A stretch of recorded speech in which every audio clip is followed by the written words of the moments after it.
Hallo und willkommen zum Online-Kongress Glückliche Geburt. Ich bin heute im Gespräch mit Dipika Wishart. Dipika hat mich behandelt während meiner Schwangerschaft in traditioneller chinesischer Akupunktur. Und das hat mir wirklich sehr geholfen während der Schwangerschaft und als Geburtsvorbereitung. Deswegen werden wir heute darüber sprechen. Das Gespräch wird wieder in Englisch sein, also wundert euch nicht. Und ja, jetzt fangen wir einfach mal an. Welcome, Dipika. Thanks for your time. I would like to ask you to introduce yourself. Okay. So my name is Dipika, as already mentioned, and I've been practicing acupuncture for 17 years. I'm a mother of a 6.5-year-old, and I've been here in Ibiza for a few years now, and I've worked all over the world, and I carry on coming back to this work because I see how little it's used in pregnancy and how powerful it is and how it continues to provide so much more than what at the moment Western medicine can offer. So it's a very dear passion of mine, along with working with children and working with the mind. So great. Thanks. Would you explain what is acupuncture in general to have an idea how it works? Sure. There's many different ways of describing it, but for me it really is best described as a complete system of medicine that in China is used in hospitals only, where their whole hospital is using acupuncture and Chinese herbs to treat everything as a hospital would. Mm-hmm. So that's when I went to China after studying, completing my degree in London. That's when I first saw that actually acupuncture can treat everything. But what I realize more now is that acupuncture is a complete system of medicine that facilitates your own body to heal itself. So it's safe, it's effective, and it's painless. And it's so safe that in my 17 years, I have never seen or heard of anything that negative that has happened. Mm-hmm. The only thing I would say that I've heard is that it's not worked, mm-hmm. and that could be because people have only tried it once or twice and don't realize that it's a cumulative experience, so the more you have, the more effective it is. We use fine sterile needles, mm-hmm. and we insert them along different meridians or energy lines, or what actually happens in the Western side is that we are connecting the nervous system with the organs, and we're stimulating that process, and whatever it is that you need, it helps facilitate that. So by placing needles in separate points, we can help your body facilitate its own healing to optimum health levels. And we understand what you might need by checking your pulse, mm-hmm. in which we check the health of the organs, and we look at your tongue to check the state of digestive system or any other organ functions that are happening, with your symptoms, and with the intuition of the practitioner themselves. Mm-hmm. So based on all of that, it's a holistic medicine, and it really can work for things that Western medicine feels that there is absolutely no hope for, such as strokes and people not being able to walk or talk. I've seen things what we might call miracles after 8 days, where people have been able to walk again and have full cure from things like strokes. So it was only when I went to China did I realize the power of it, because in the Western medicine world, or in the West, we are only still getting to know it and understanding it as a good healing modality, but it's really been around for thousands and thousands of years. Wow. And it's safe for children, for babies, for adults, for very old, fragile people. Because of its safety and its efficacy. Mm-hmm. Wow. Sounds amazing. I mean, I know how it is because, you were treating me that well. What would you say to the pregnancy women out there? How is it working for them? How could you help them? Sure. So when I first qualified, I was very much called to work with pregnant women. And I understand now more why. And it's really to do with assisting the process of becoming pregnant, being pregnant and growing a child, and giving birth to a child consciously. Mm-hmm. because of course my life is very busy with people that are suffering from things from years and years and years of not working with it, but also to do with trauma that happened during pregnancy or during birth. So instead of waiting, it always makes sense to go back to the source and actually educate women on how to have a conscious experience, on the power that they have as women. And it is also something, it's completely drug-free. So, although that's important all the time, in pregnancy even more so. So it can treat a multitude of conditions, which I can run through, but it also specifically is very good for things that people might consider as to be normal part of pregnancy. Morning sickness. Oh, well, this is something I've seen women that are in 16 weeks vomiting every day thinking that it's absolutely fine, it's normal. Yeah. For things like sciatica, for things like symphysis pubis pain, for back pain, for indigestion, all of these things that we take as normal, they're not necessary. So acupuncture is very good for those things, just for people to understand that it's not necessary to experience these things. And it was funny actually, because I came to you because my doula recommended to come to you, and I was like, I don't have any problems. I mean, I was really lucky actually. Yes. So I mean, of course I had a little bit back pain, so but I was also curious and wanted to check. Maybe you also can tell us, okay, how you go forward, or explain, okay, I don't have any that much symptoms, but how do you check the people? Because in the end, you found something. So maybe I'm an example what you could explain. Sure. So when anybody walks in through the door, I'm really looking at you as a being and not at the baby. So whether it's fertility, I don't go into thinking, what do I need to work on? It's who are you and what do you need? Because I know that the babies are always fine, as long as the mother is fine. And we get very used to things, and especially as women, we don't complain. We put up with a lot of discomfort and a lot of pain and variety of cycles, mood swings, and discomfort in our body on a monthly basis. So we get very used to things that we might not realize are uncomfortable. So through a process of questioning you and seeing you and understanding you, I was able to look at some emotional things with you that you also were feeling, but not realizing that there was something that we could do about, or something that we could process. And by checking your tongue and checking your pulses, I got a good idea of physically how you were being affected, because the body and the mind are completely affected. So although we have to work with our mind, we can work with our body to affect our mind. So, and as the mind stays in any kind of stress with any emotion, stuck emotion, the body gets affected. So I work in combination to see what it is that your heart needs and to work with what it is that your body is requiring. And that's where, and I obviously also, as you know, work with my hands and do some energy body work, just to help you connect really with yourself. That's always the intention, is to fully connect with yourself and who you really are, rather than what happens, especially in pregnancy, especially the first time round, all these things, these ideas and these belief systems, and the fear of everybody else comes in, because everybody knows what's best for you when you're pregnant. So That's right. It was about clearing all of that so you could really feel yourself. Yeah, I know. That was really amazing. I also know that you are able to help maybe if the baby is not in the right position. So maybe you can tell us more examples. Sure. So I have a list of things, because great. it's so long, of things that people might resonate with. One is if there's been a previous risk of miscarriage. It's very, very effective in those first 3 months to maintain, although I do believe that if a baby's not meant to be, it isn't.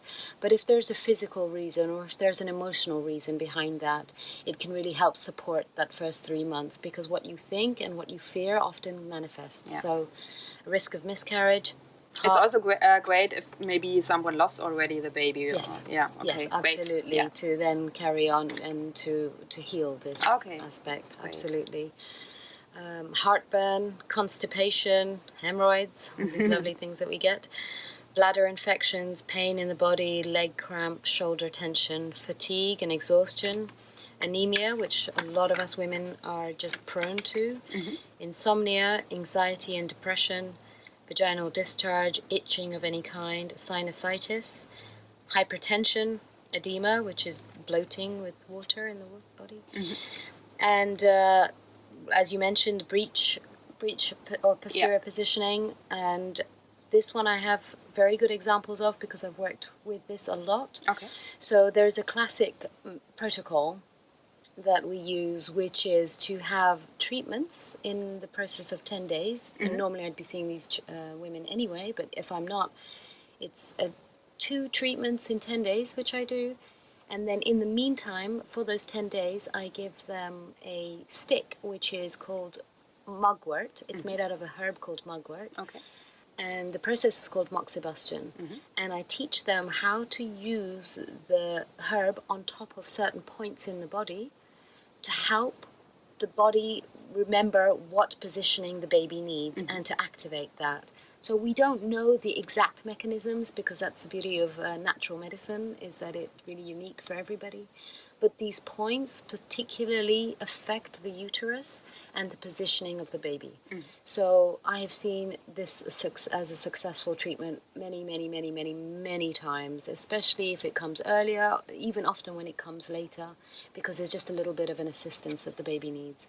And after 10 days, the baby might even turn several times in that time, but you have to keep on going for 10 days. It's incredible. Okay. And the other one is the small for date babies. So what's starting to happen now, especially in private healthcare, is the increase in scanning. Yeah. So living in countries like Spain or Thailand, where I was before, where we have medical insurance, they can make more money from this. And there's also a belief system that we need to constantly be checking everything all the time because there might be something wrong. And what that leads to is more scans, more investigations, and the more you look at this constantly changing fetus, the more things you might find wrong based on the idea that there is a set pattern at a set time. So when that happens, of course, we start finding lots of things that are wrong, And one of the things that commonly comes up is that the baby is too small.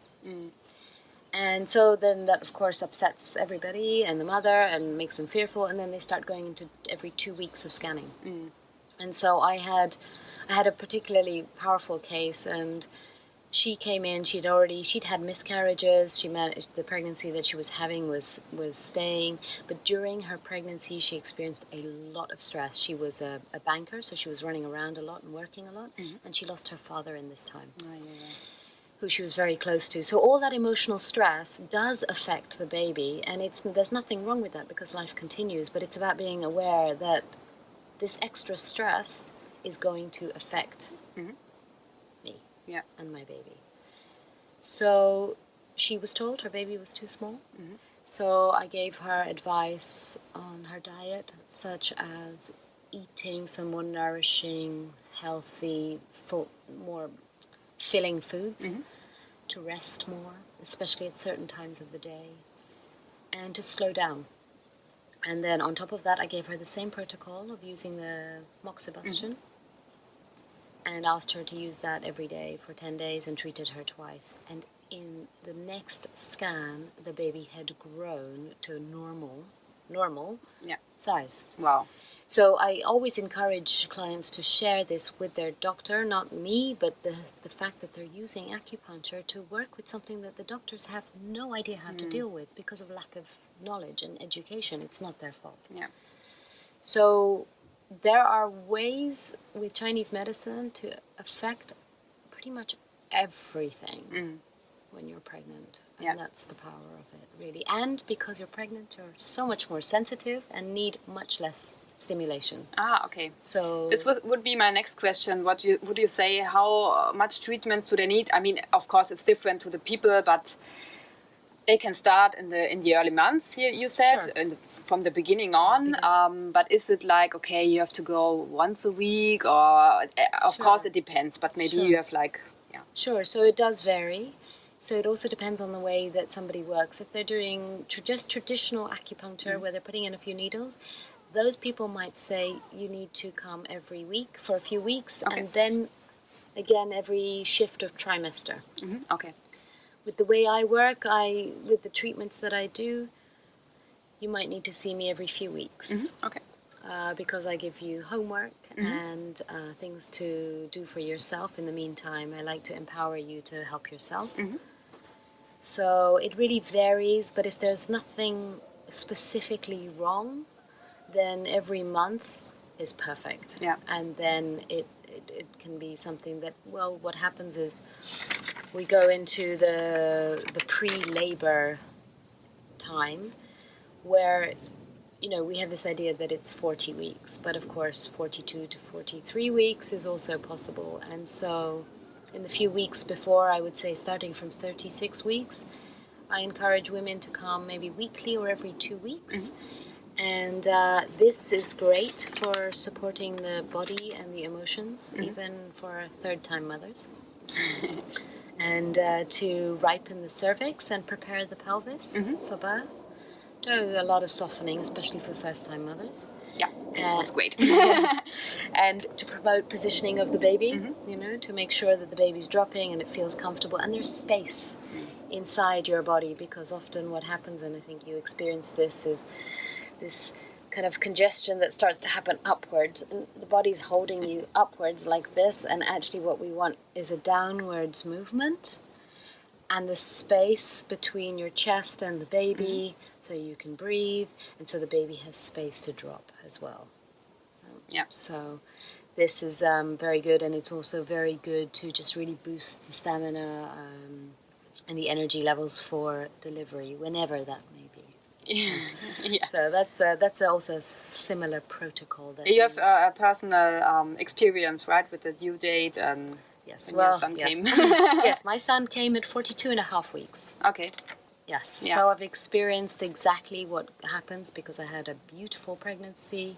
I had one scan at 20 weeks, and that was just because I was living in Thailand and I was flying. I didn't have any more scans after that. The midwives that I went back to England to have my baby, and the midwives were absolutely fine with the fact that I had no scans, because they were able to just go with what they know best, which is how to use their hands and to trust that baby's fine. So, and yes, I was convinced he was going to come even earlier than his due date, but he came 2.5 weeks after this so-called due date, and it was a very interesting process to go through. You know, all the mind that kicks in, and the idea that you're late, that there's something wrong with you. So yeah, very important process for me to go through to be able to help others. Yes. Yeah. So would you say, okay, I know the intuition is very important, and that the people learn to trust themselves, again, and you have a feeling for you and for your baby, because I guess the people from the hospital or the doctors, they wanted to maybe start with the, how do you say? Induction. Exactly. So Yeah, so I think it's important that maybe you share a little bit more your experience. Yes. So there's a general time where around 40 weeks, well, that's based on an estimated 40 weeks, also based on your period being 28 days, where they decide that's when you're due. And if it goes over within a week, I think here already they start pressuring you. And there's lots of stories that if you don't get this baby out, it might die. Okay. And this is happening a lot here. And with women that have had already 3 babies are still going into fear, because the doctors are saying, you will kill your baby if you do not come in for an induction. And this is horrifying that it still happens. It feels like the dark ages.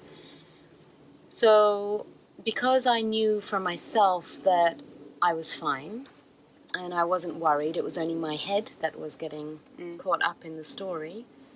And of course, everybody else texting.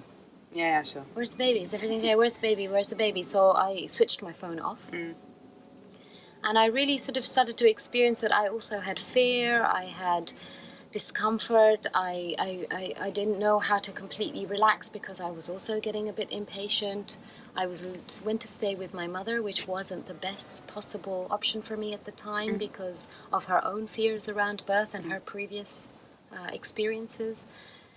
And so I was feeding off everybody else's impatience and fear.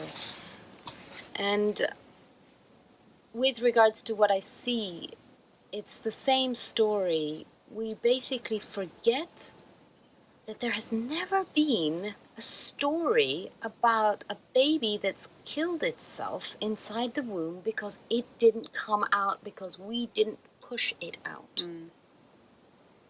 I've never seen anything like that. I've never heard of anything like that. Yet we still carry on believing that that might happen. You know, the baby and the mother are so intimately connected, and it's a dance that happens between the two. And when we surrender to this lack of control that we have, and allow the baby to just decide when it is right for you and the baby always comes out. Always. Yeah. And in different countries, they have different gestation periods. So that's another strange one, you know. And when they kept on pushing me to come in to the hospital, and I was planning a water birth at home. Okay. I just said no, because I know my rights. And my rights as a woman and as a human being are to say, no, I'm fine. You do not at any point have to do anything that they tell you to. It's giving your power away to anybody else, even to me. I would never suggest that you ever listen to what I say, but to trust that you know. Yeah. And it's a general process, basically, that we have lost in human nature, and the way we live now is that inability to really trust ourselves, to know what we need. And we give our power away to somebody else to tell us what to do. And that's helplessness and disempowerment. And what you need when you're pregnant is to know that you are a wild woman, that you know in your nature how to give birth to this baby. And it took a lot of power from me to really keep on resisting. I can imagine. And I had a beautiful midwife that very much encouraged home birth, so she just kept on visiting me at home. So it was quite a long process. It felt like forever. But it happens with the women here, I see as well, that go into complete fear. And then they come and see me. They might not have seen me throughout their whole pregnancy. We talk, we share, I remind them of who they are, and they let go. Also with the fact that maybe they do have to go to hospital. Maybe they do need to have a cesarean. We don't know. Maybe there is a cord wrapped around the neck. And to give up this idea of what we believe is the best way to have a baby, such as mine about a water birth at home. You know, it has to be this way. and really surrendering that this baby is coming through in whichever way it needs to. And if that means you do have to go to hospital and you do have to go through a cesarean, there might be a very good reason. And to really surrender to that. Yeah. And to everything that is. And often what happens is within a couple of days after they've left, the baby ends up coming because they stop trying to control and they stop panicking and fearing, and they know that they have the power to do whatever they need to do. Yeah. And that's the innate wisdom.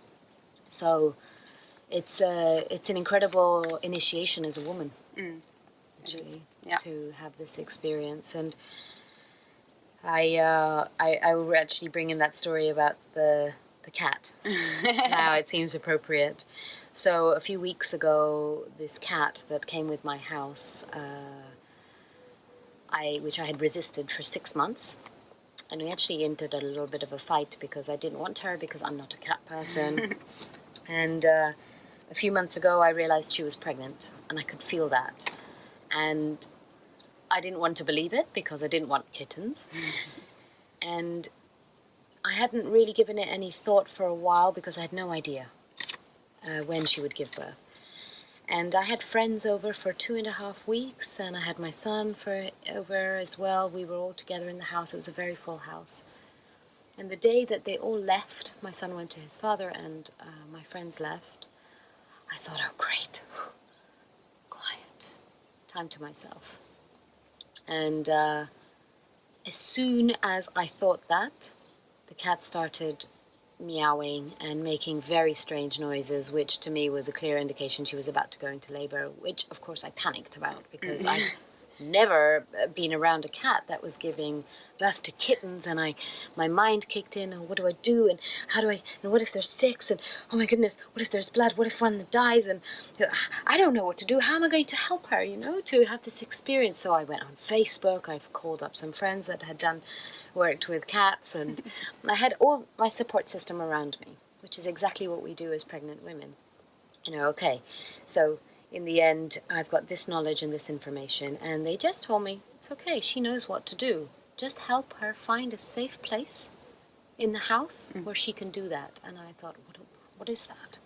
So I actually followed her around the house until she found the cupboard that she wanted to sit in. And it wasn't the cupboard that I could really be near, so I thought, oh no, I don't want her here, but she kept on going back, so I thought, okay.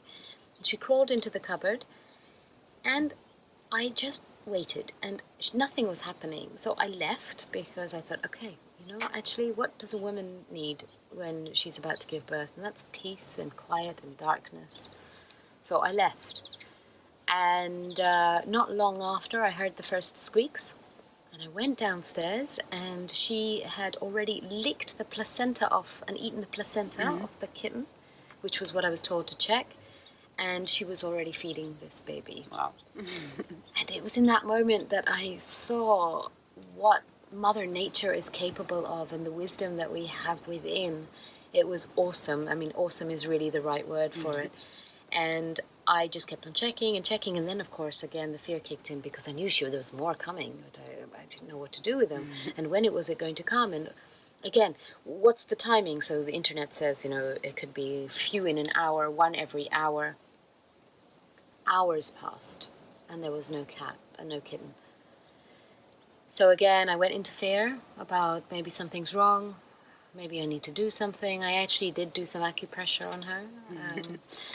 And then it was getting time for bed, and I was exhausted. So I took her into my bedroom with all her sheets and the kitten. And again, was panicking because 6 hours later, still no sign of another cat. And I then called my friend who called the vet, who said, and the other one could come tomorrow within 12 hours, don't worry, which was not on the internet. So I thought, oh, okay, you know what, it's fine. So I switched off my light, I said goodnight to Mama Cat, and I literally just got under the covers and completely let go into sleep. And as soon as I did that, out popped the next one. Yeah, she also felt that you were not really relaxed. Exactly. Yeah. Which was just exactly what happens when we're around pregnant, laboring women. Yeah. They are so sensitive to what is going on the outside and everybody else's fear that it's so important when you're pregnant to really find that support system that has belief and power in you and has no fears of their own. Because as soon as I let go of mine, she popped it out, and then that was it. There was only 2, in fact, no more. And I knew that because I could feel in her belly that there was one more when I took her to my bedroom.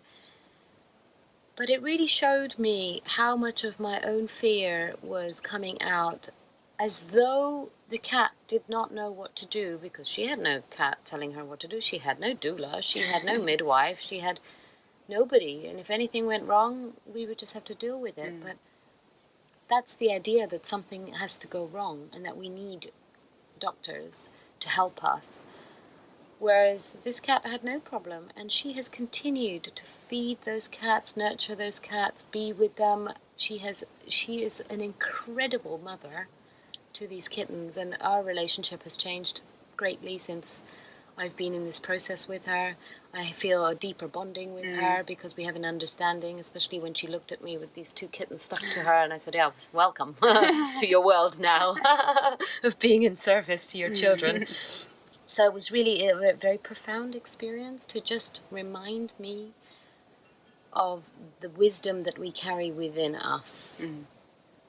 That we have all this information and actually want to say, no, thank you for organizing this, because we are getting very confused with what is going on outside. And it's really important to, again, bring the focus back. And it's coming from such a personal perspective with you to share this wisdom and this knowledge with everybody. So it's a really beautiful thing that you're doing. And it's really important for everybody to take all this information. Yeah, and then decide whatever you want. Of course, they can go to the hospital. Absolutely. Yeah? I mean, you really have to decide what you want. I also wanted to give birth home, but in the end I was in the clinic, and it was totally great and fine. And yes, I gave birth to Leon in the hospital too. In fact, they said to me, are you sure your due dates were right? And I thought I would just strangle them because my son came out at 42 and a half weeks. Perfect. He was not overdue, which normally has certain symptoms. He was not stressed. He had no meconium. He came out, he smiled, he was absolutely perfect. Yeah. And they couldn't believe it because their concept was that it should be a certain way. So I also saw, while being in the hospital, I received a lot of amazing care in the hospital to have this baby, but to also show them that maybe they don't need to interfere as much as they think they do. Yeah. So it's really, it's more about knowing that you have the power to decide what is best for you. Exactly. Always. That's why I try to help them out there. Exactly. If there's anybody who is still like, okay, but how can acupuncture, not how, but is it proven? Or, I mean, I was also like, okay, there are needles, but I had the feeling after, okay, I was totally 100% sure it really helped, But, is it proven or... Research. Yes, I mean, the scientific community are constantly doing research programs.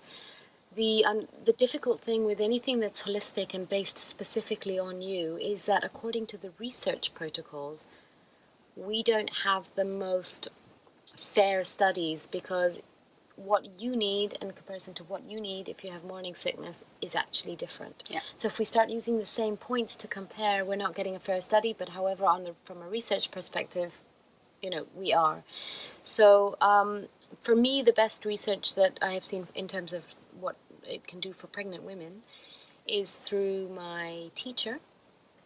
She's a New Zealand midwife and acupuncturist, and she's been practicing for, I think, a few decades now. And she's written a few books. She's called Deborah Betts, and she introduced acupuncture to the midwives in the hospital.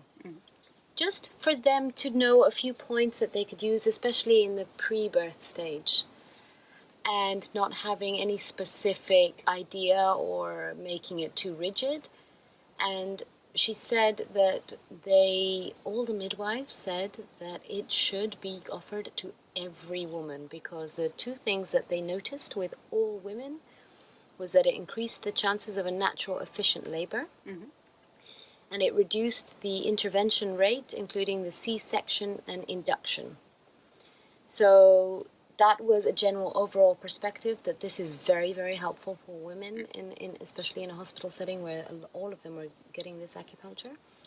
And then the actual research that was done in a study was to show that it reduces the average duration of labor, so from 8 hours to 6 hours. Yeah, it was exactly like my time. There we Incredible. go. Put you in that study.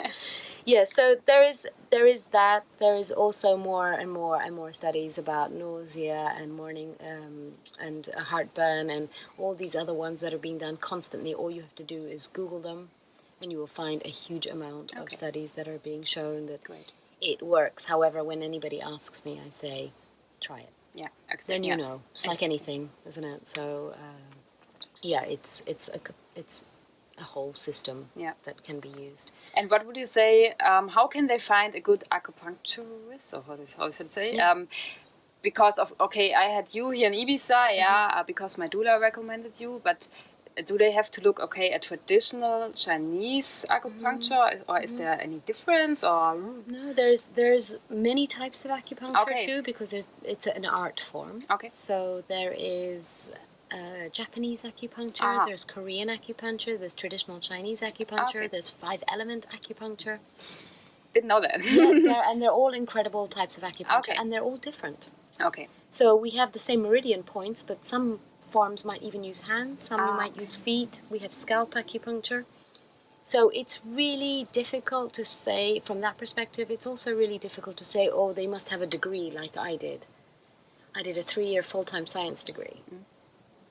But there are incredible acupuncturists that have trained in China and that have been apprentices and learned the more traditional way. And the experience counts for more. So I would always say ask around, because as soon as it's in your attention that it's something that you might want to do, it drops in. And ask your friends, ask your family, try somebody that's close to you, see what it's like. It's really important, not the type of acupuncture, but the fact, that they're comfortable with treating pregnant women, which I believe that as an acupuncturist, if that's you out there, you should be doing it anyway. There's nothing dangerous. And more acupuncturists could be working with more and more pregnant women, but so many people in general are scared of working with pregnant women. The other one is to check your connection with them. Yeah. If you feel safe and it works for you, it doesn't matter what it is they're doing, because that's the healing, is the connection between the two of you. And like I said, if it's not any good, it just won't work. So you'll know after a few sessions. If you feel nothing, then that's your answer. Yeah. So, I just wanted to sort of also bring up just what happens also in the postnatal period after the babies come. Because a lot of women end up sort of having this time with their acupuncturist, and then because, like, you have a tiny baby, you're at home a lot of the time, you're tired, you're sleeping, so it's not very practical to come in for a session. So there are acupuncturists that also go out and do home visits, but because I have a busy list and because I have a child, I don't do that generally. But otherwise, it's also really good in the postnatal period. So if anybody's struggling with emotional mood swings and energy levels, it's really good to help recover that and to help your body again just settle back into its optimum state. It's also really good for milk production and breastfeeding problems such as mastitis. So I've done home visits for women that have had very severe infections in their nipples and, of course, not being able to feed. And in one session, it's cleared it. So it's very, very good. We can help with milk production because every woman can make enough milk for their baby. There is no such thing that you don't have enough milk. And it's also very good for any perineal or abdominal healing. Okay. So with regards to the way that you've had your baby with that. But like I said, I don't often work with women in that stage. The other thing that also is very useful for people to know is there is the ability to learn acupressure points. I don't know if you learned that with your doula. No. Okay. Yeah. Yeah, she might have taught you a few Yeah. things. Yeah. And it's something that I used to do, but now because I work with these lovely doulas on the island, they know how to do that. So there's sites online that can also help you if you ever want acupressure in labor. And there are points that you can do, or you can work with your partner, your birth partner, Exactly. Yeah. to stimulate and to help during labor. So you have a tool for yourself to do as well. So I teach that, or obviously when it gets taught by the doula. I've also seen, there's also this belief that if you've had a cesarean, that you need to have a cesarean again the second time. But I've witnessed many times where women have gone into a natural labor on their second birth. So I just encourage everyone to consider that everything is possible and to not stick to any rigid rules that society is placing on you. And I don't know if you have any questions, but I have one last point that I wanted to ask if you have maybe one last thing. What do you want to share with us? And that's actually the coming back to the idea that a baby needs to be born when it has to be born according to this due date, and the idea that so many women end up coming to me and asking me to induce their babies with acupuncture, because there's a lot of information out there that says acupuncture can help with that. However, I say I don't induce babies. I can help your body relax and feel more connected and less stressed, so that baby and you can birth together. Because there's so many things that are happening, especially in Asia now, where they're having social births. So they put it because, this date is auspicious in the calendar. I want my baby to be born on this date, so I'm going to have cesarean on this date. And the baby really comes out when it's fully ready. And I was taken out by cesarean section for my mother several weeks before my due date, according to them, because the previous birth, the baby died. And so my mother had a lot of fear, and so did the doctor. So they decided to take me out early. And I've had to really go through a lot of healing on that process of being pulled into the world without being ready. And one of the other things that people have to remember is that your lungs are developing till the very, very end. And yes, the process of coming out through the vagina is part of this clearing process, which is why cesarean section babies can have a tendency to asthma and mucus in their lungs, which can also be healed and treated. So if that happens, not to worry.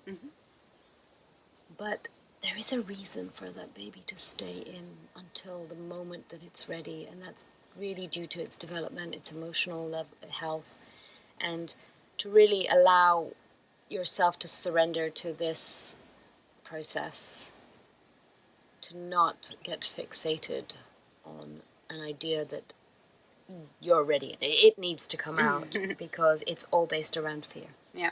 And there is no fear required. We're powerful women. We create and give birth and consistently do that and have done for millions of years. And we didn't have all of these help and this intervention and these thoughts before, and women in the jungle just give birth when the baby comes out, and to really remember that nature that you are, that powerful, beautiful, wild woman that is able to give birth in the jungle, or in your house, or in the hospital, by really truly trusting and surrendering. And that's the feminine power. So we're all learning that.